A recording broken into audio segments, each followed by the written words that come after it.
Isa pong mapagpalang araw ang aking ipinapaabot sa inyong lahat. Maraming salamat po sa lahat ng nakakapanood at nagbabahagi ng mga videos na ito through our social media platform, Maniwala, Facebook Live. Salamat po sa lahat ng mga comments nyo, sa lahat ng mga words of encouragement ninyo. And today we would like to address an issue na may kaugnayan po sa tinatawag nating Great Commission. I would like to contribute something in this area, although according to 4:11 po ng Ephesians, bagamat may iba't ibang mga offices doon po or functions, meron po doong apostles, meron po doong prophets, evangelists, shepherds, at saka teachers. Hindi po ako, at merong evangelist, ano, wala po ako doon sa area na sasabihin nating evangelist, although everyone is an evangelist, but uh, I am more on the area of a teacher, being a teacher. Uh, but anyway, I still would like to share some thoughts and some biblical insights concerning how we can accomplish the Great Commission. So ito pong na two-part series na ito ay doon po tatalakay, ano? Kaya I would like to entitle this uh, series, Pati Physical kasi Biblical. Why the church should be outwardly focused to accomplish the Great Commission. Ang ating pong goal sa pag-aaral na ito ay upang makapagbahagi po ang inyong lingkod ng ilang biblical and practical truths to accomplish the Great Commission of making disciples of all nations. Layunin din po ng pag-aaral na ito upang matulungan ang bawat isa to be aware that making disciples should be done holistically, a whole approach that is helping the entire being of a person and not only addressing the spiritual needs or the spiritual concern of a person. Ang ating pong pinaka main point and main idea na gusto po nating i-address sa pag-uusap po natin ng bagay na ito, that Christians should progress inwardly, na tayo ay magkaroon ng mga personal na kabanalan and engage outwardly, pakikipagkapwa-tao, in the intellectual, physical, spiritual, and social realms of life. Mahalaga po yung personal na kabanalan, yung ating inward focus na tayo ay nagkakaroon ng malalim na personal na relasyon sa Panginoon, lumalalim tayo sa pagkaunawa sa kanyang mga salita. But it is also equally important that we engage our lives outwardly sa mga taong ating nakakasalamuha, sa mga taong ipinagkakatiwala, pinaparating ng Diyos sa ating harapan, at tayo maging mabuting katiwala nila sa intelektual, pisikal, spiritual at sosyal na kaugnayan ng buhay. Bawat iglesia, mga kapatid, ay merong sistema na ginagawa o ginagamit upang ma-connect ang mga tao kay Jesus Christ, upang mailapit ang mga tao kay Hesus Kristo. Lahat po ng iglesia, lahat po ng, if I may say, all the religious groups, lahat merong system na ginagamit po. But many simply fall into the category of converting people or proselytizing, proselyte, they are trying to proselyte the people around them. Converting. Well, of course, sasabihin ng iba, yun naman talaga ang ating layunin, to convert. Ah, akitin sila. Hindi ba talaga yun naman talaga ang ating layunin? The complaint here, when it is merely a system of converting from one group to another group, it is for the gain of the group who is doing the conversion. Although the intention was good, madala yung tao sa Panginoon at mailigtas ang kanyang kaluluwa at maging mabuting disipulo ni Kristo. Pero sa tingin po ng ilan, kapag ang atin lamang nagiging focus ay ang spiritual na pangangailangan ng tao, and when we only address the physical aspects of human being, some people see this as artificial, superficial, and unnatural. Hindi po nila nakikita yung taimtim na pagiging dalisay, na pagiging totoo na nagmamalasakit ang isang tao na lumalapit sa isang tao sapagkat malimit po when the idea is converting people. Ang nararamdaman po ng mga tao ay it is only for your own benefit but not actually for my own benefit. Although alam natin na talagang para sa kanya yun because we are sending someone to heaven from hell because of the salvation that we are offering him through Christ Jesus, by grace through faith in Christ Jesus. Pero hindi po kasi nagiging ganun ang dating sa maraming mga tao sa ating kapaligiran. Kaya nga po ating isinasuggest na ang Great Commission ay maging outwardly focused upang maramdaman po ng mga tao na ating dinadala sa paanan ni Jesus na hindi po lamang tayo concerned sa kanila, sa kanilang spiritual, o additional silang bilang. They are just going to be an additional number, figure sa statistics ng church. But they see that the church really care. The church really cares about them, about their soul, and about the, the whole being of a person. Meron pong dalawang extreme views in addressing ito pong tinatawag nating physical and material and the spiritual needs of people. Meron pong two extreme views. Ang una pong extreme view sa mga churches ay ito. They only cater on the spiritual needs of man.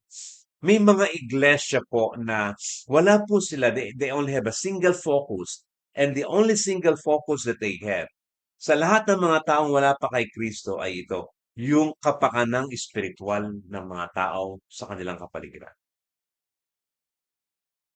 These churches cater only on what will benefit them spiritually and what will it take them to go to heaven. Yun lang talaga ang goal nila.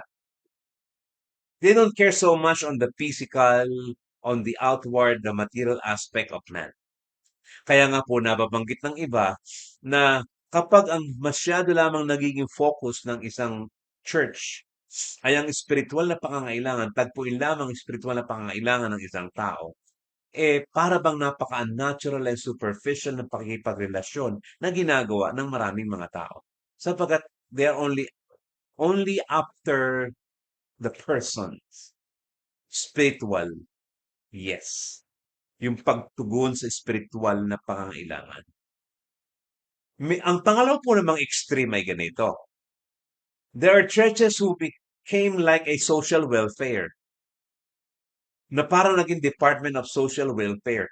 They provide the physical needs of man through food pantry, benevolence, tulong dito, tulong dyan, yet they neglected the spiritual needs of everyone.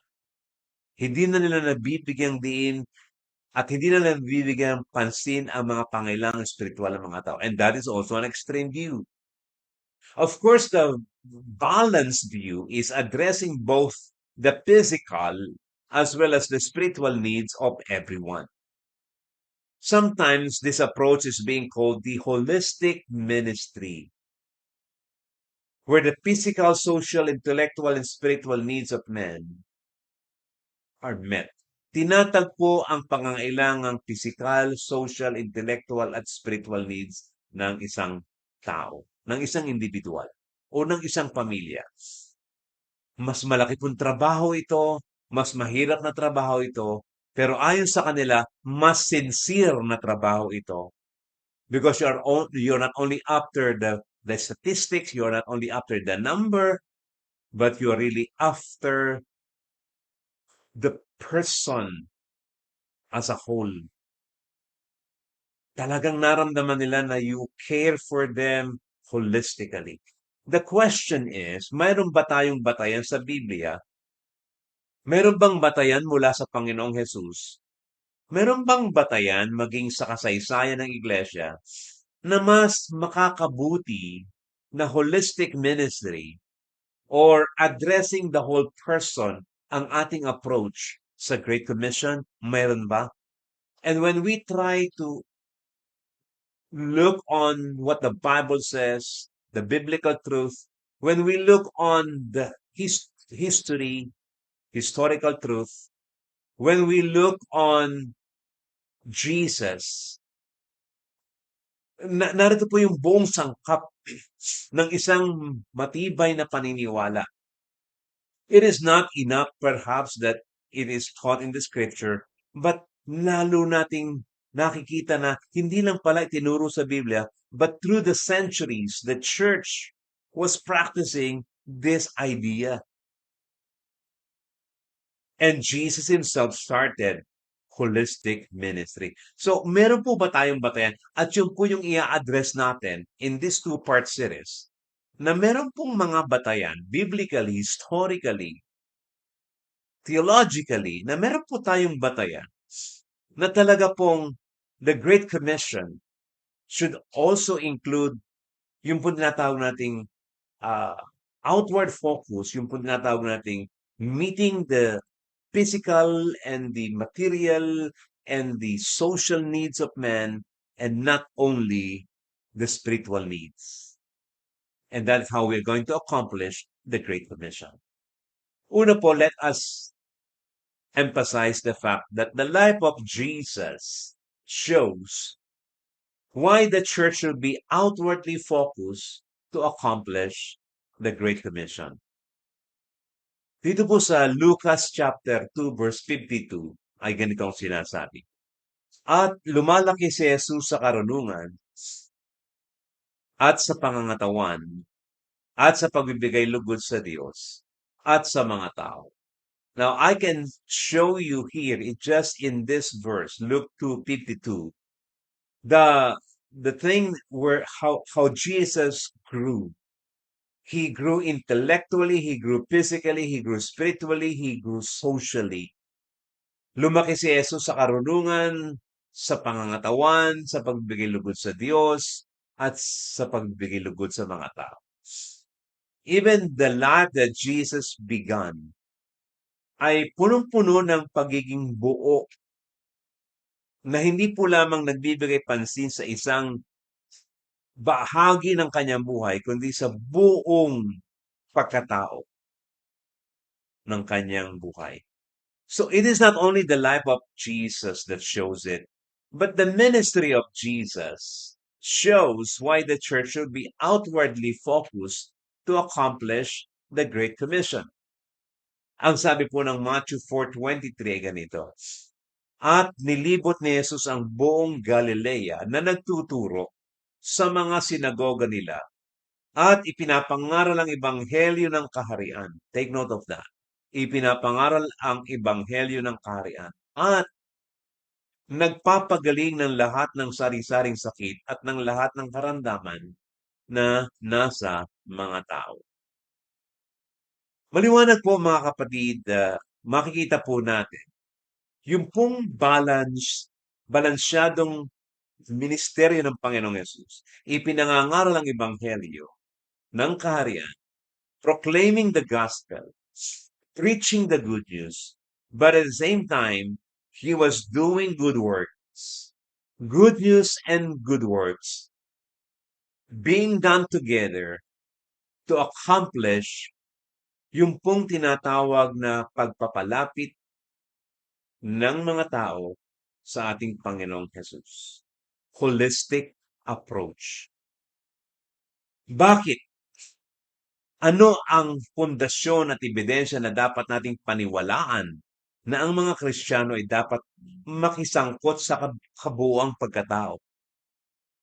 Bakit dapat makisangkot? Why should Christians engage intellectually, physically, spiritually, and socially to every human being, especially when we're trying to bring them to the feet of Jesus.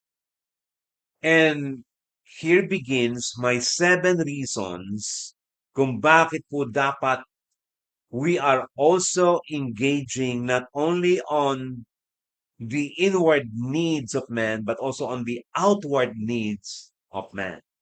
Una po, and I would like to submit to you, the reason why we should engage outwardly, sapagkat nilalang ang tao na pisikal at spiritual. Sapagkat nilalang ang tao na pisikal at spiritual. Genesis chapter 2 verse 7 and 1 Timothy 4:4. Ang sabi po ng Genesis chapter 2 verse 4, at nilalang ng Panginoong Diyos ang tao sa alabok ng lupa at hiningahan ng kanyang mga butas ng ilong ng hininga ng buhay at ang tao ay naging kaluluwang may buhay. And we can see here the physicality, yung presensya ng tao bilang isang physical, sapagkat nilalang ang tao bilang isang physical. Matter, material being, nilalang ang tao sa alabok ng lupa. Out of nothing, maraming nilalang ang Diyos, at dito, mula sa alabok, nilalang ng Diyos ang tao.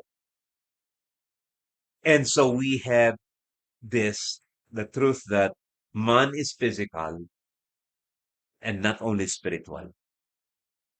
Not only that, but 1 Timothy 4:4 affirms the fact, sapagkat ang bawat nilalang ng Diyos ay mabuti. Bawat nilalang ng Diyos ay mabuti. Everything God created is good. When God created it, it was good. It was functioning perfectly. At walang anumang nararapat na itakwil kung tinatanggap na may pagpapasalamat. Bawat nilalang ng Diyos ay mabuti. And I believe with all my heart na ang Diyos po ay hindi lamang nagnanais na we address the spiritual needs of man. Because the spiritual aspect of man is simply one half of his existence. And we should not neglect the material and the physical aspect of man. Because man is body and spirit. Man is body and soul. Yung pong nabanggit ko na sa nakaraan na problema, yung dichotomy, isang paniniwala na masama ang anumang panglupa o anumang pangmaterial. Ang mabuti lamang ay anumang pang-espiritual. Ito po ang problema ng maraming mga iglesia lokal at ng maraming mga pagtanaw sa Great Commission. Na ang mahalaga lamang ay ang mga pang-espiritual na mga bagay ng mga tao.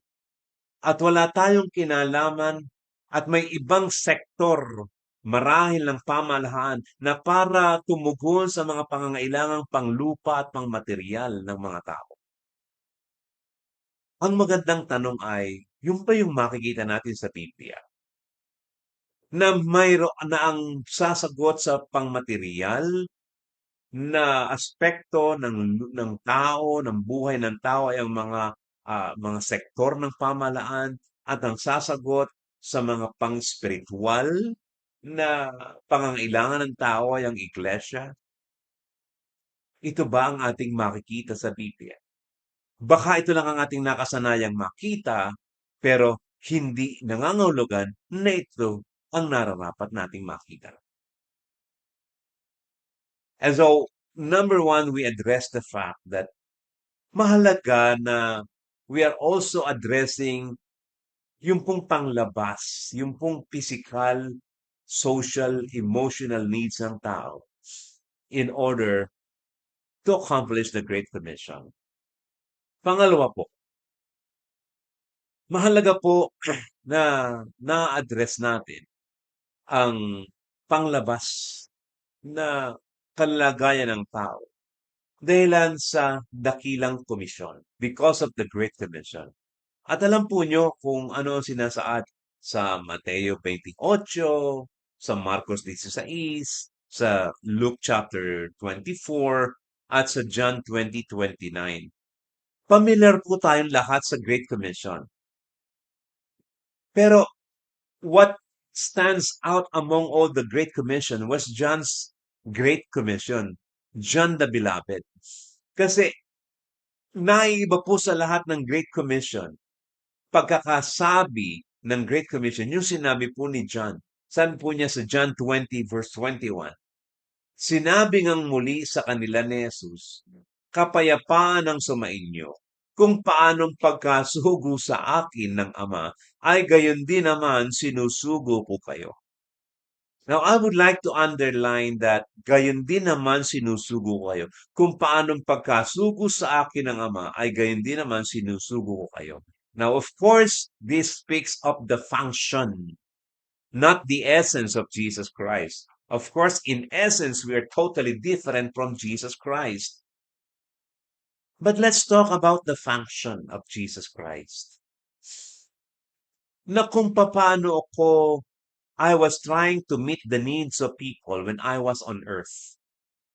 When I was trying to heal the sick of the people when I was on earth. When I was trying to feed the people when they were hungry. When I was trying to comfort those who mourn. Hindi ko sinabing, oh, mahina lang ang spiritual mo. Kinakailangan mo lang palakasin ang spiritual mo. Well, of course, everything is coming from the inside out. And that is true also. But the point is, Jesus did not simply address the spiritual needs of man, but also the physical and the emotional and the social needs of man. And Jesus, through John, sa Great Commission, the Beloved, John the Beloved, ang sabi niya, kung paanong pagkasugo sa akin ng Ama, gayon din naman sinusugo ko kayo. In function, I would like you to function the way I did. Addressing not only the spiritual needs, na kapag may pangangailangan ng tao, ay tugunan din naman ninyo ayon sa inyong kakayanan. Of course, you cannot help everybody in the world. You cannot help everyone in the world. Of course, you cannot. But church, we can make a difference to one or two. And Jesus' approach was holistic. Kagaya nga po ng binasa natin sa Mateo 4:23 kanina. At nilipot ni Jesus ang buong Galilea, nagtuturo sa mga sinagoga nila, at ipinangangaral ang ebanghelyo ng kaharian, at nagpapagaling ng lahat ng sari-saring sakit at ng lahat ng karamdaman nasa mga tao. I think this is very important for us to review. Tingnan muli natin, i-review po natin ang ating ministry. Are we doing just like what Jesus did functionally? Is the church functioning like Jesus Christ in the sense that his approach was holistic? Naalala ko po yung usapan ng mga alagad doon sa chapter 6 ng Marcos na nagpakain po ang ating Panginoong Jesus. Nangaral po siya, matapos po niyang mangaral, sabi po doon sa talata, sa chapter 6 verse 35, and when it grew late, his disciples came to him and said, this is desolate place and the hour is now late. Send them away. Send them away to go into the surrounding countryside and villages and buy themselves something to eat. Panginoon, tapos na ang preaching. Okay na yun. Tapos na. Nagawa mo na ang dapat mong gawin. Eh Lord, Jesus, gumagabi na. Aba, pauwiin mo na. Wala tayong ipapakain sa mga yan. Hindi na natin sagot yon. Hindi na natin problema yon.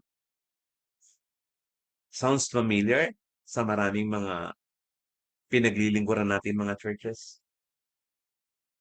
Basta ang mahalaga, nakapag-preach ka na, Lord.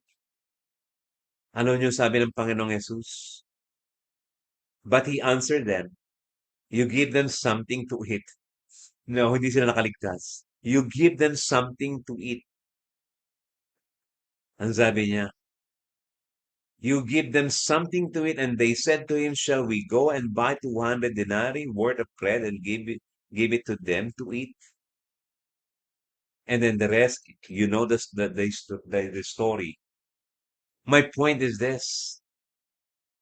Jesus' approach was not only to preach, was not only to tell them the truth about salvation and about life, but about meeting the physical needs, the emotional needs, the material needs, the all other needs of human being. Pangatlo po, that I would like to submit to you. Sapagkat ang halimbawa ng Panginoong Yesus ay nagpapakita ng pagtulong sa espiritual at pisikal na pangangailangan ng tao. And you can see this in Luke chapter 4 verse 18, Matthew 14:14, Matthew 15:32. Ang sabi po ng Lucas 4:18, sumasaki ng Espiritu ng Panginoon sapagkat ako'y pinahiran niya upang ipangaral ang mabubuting balita sa mga dukha.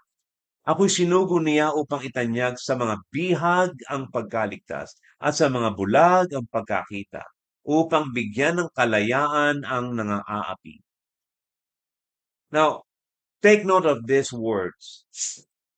Itanyag sa mga bihag ang pagkaligtas, sa mga bulag ang pagkakita, upang mabigyan ng kalayaan ang nangaapi o nangaapi.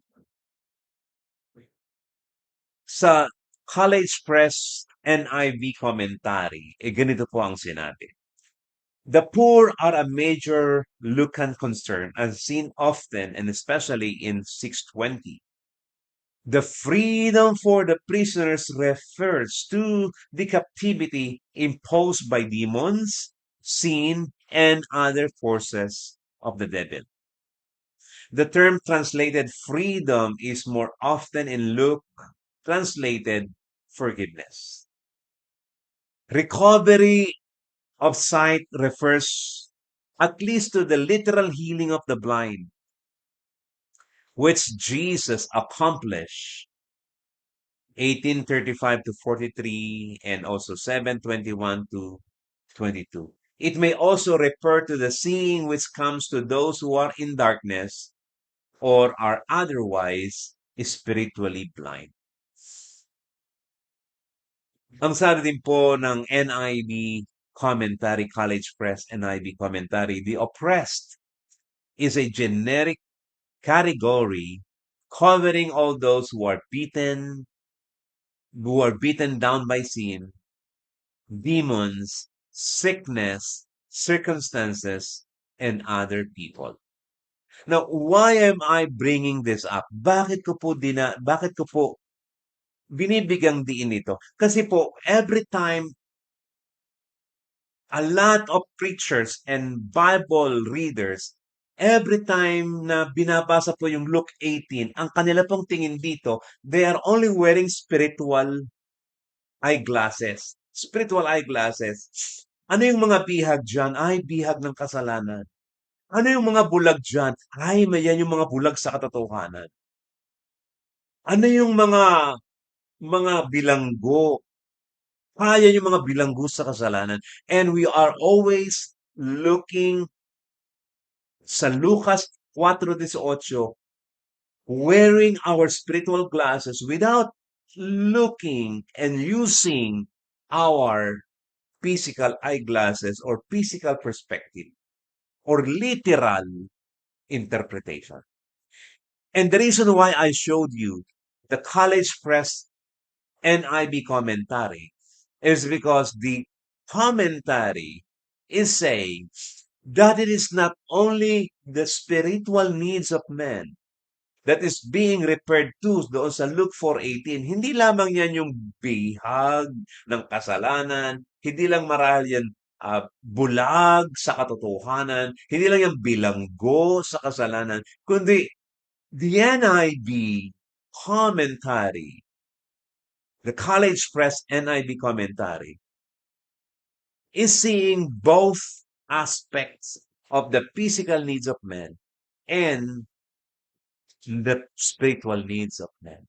Na yung Luke 4:18 could be referring to both, pareho. And I think that should be a challenge and an eye-opener to all of us. Matthew 14:14, at siya'y lumabas at nakita ang isang malaking karamihan at nahabag siya sa kanila at pinagaling niya ang sa kanila'y mga may sakit. This is the heart of Jesus. This is the ministry of Jesus. Tumutulong sa mga may sakit. I know that you cannot perform miracles by healing diseases. But I think we can help and give some to benevolence. Makakatulong tayo sa mga may sakit. At hindi po ba parang napaka-unnatural na ang atin lamang minsang tutulungan ay yung mga taong maaari nating matulungan kasi pupunta sa church. Which is, yun nga po sinasabi ng iba, na comment ng iba, sometimes, very artificial, very unnatural ang ginagawa na pagtulong ng ilang mga iglesia. Mateo 15:32, at pinalapit ni Jesus sa kanya ang kaniyang mga alagad, sinabi, nahahabag ako sa karamihan sapagkat 3 araw na silang nagsisipanatili sa akin at wala silang makain. At di ko ibig na sila'y paalisin nag-aayuno, baka sila'y mga lupaypay sa daan. You can see the concern of Jesus here.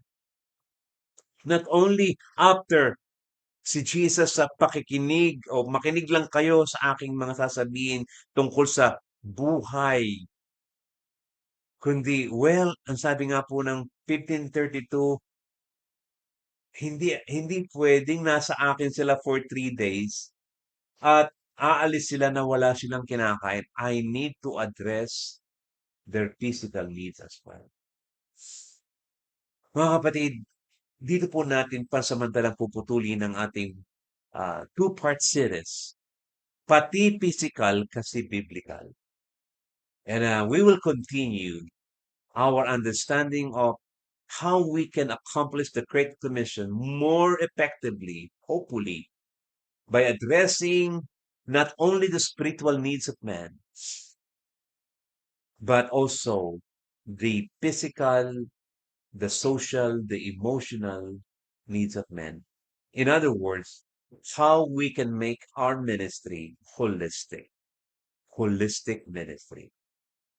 Muli po nagpapasalamat ang inyong lingkod sa inyong patuloy na pakikipag-aralan ng salita ng Diyos at sa patuloy na pag-unawa na may pagpapakumbaba sa kanyang mga ipinapahayag sa kanyang mga salita. And I am so honored that you try to learn with me. Pareho tayong natututo, pareho tayong nag-aaralan, at pareho po tayong hopefully lumalago sa ating pagkaunawa sa salita ng Diyos.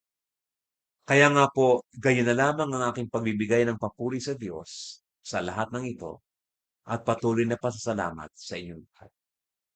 Jonathan Aureliasa po, muling nagpapasalamat.